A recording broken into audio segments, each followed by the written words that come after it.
for the other. Meanwhile, joining us now, Tesla shareholder Emil Michael. Emil, look, if the vote goes the way we think it will by 4:30, then all looks good for Elon. But if the vote doesn't go that way, how devastating would that be for the company? It would be pretty devastating, big time devastating. You're talking about not only the stock run up you're seeing today, but I think earlier in the week, everyone was starting to feel, shareholders, that this vote was going to pass, because they talked about the percentage of retail voters that already submitted and were voting in favor. So the whole run up in the last week or so has been due to this. And I think what you also will see if this doesn't pass is a real worry about the Delaware courts and their uncleared verdicts and what that might do to other corporations. That's a good point. Emil, on January 15th of this year, Elon Musk tweeted about this particular issue, and I'll just share some of it with you. He said, "I'm uncomfortable growing Tesla to be a leader in AI and robotics without having 25%, just about 25% voting control." He goes on to say, "I'd prefer to build products outside of Tesla," and he's intimating, unless he has that control. So he put this out there in January, pretty much letting people know that, look, if I don't maintain control, this is what's going to happen. And I imagine that would make some uncomfortable.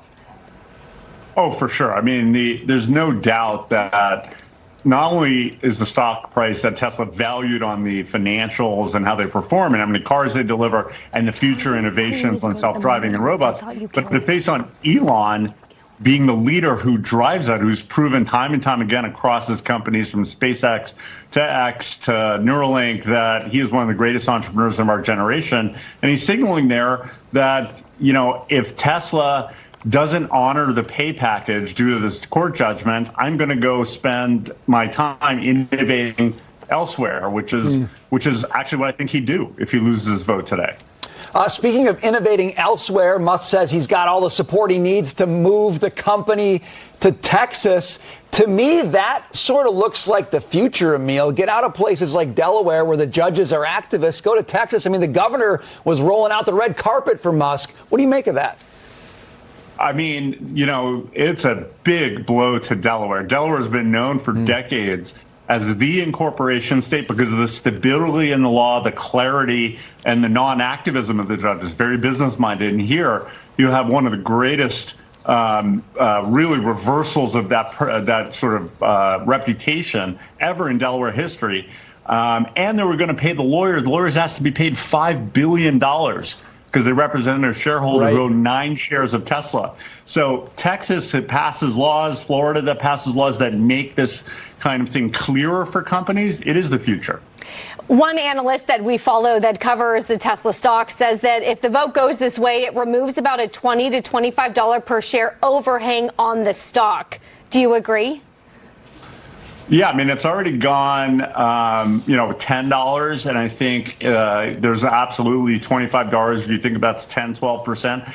As a shareholder, I personally believe that this sort of, in the long term, looks like a double in the stock with Elon there versus not Elon there. That's how important this is when you think about humanoids, self-driving cars. Elon in August is going to big announcement about self-driving cars and robotaxi, he calls it. So I think that's a low estimate.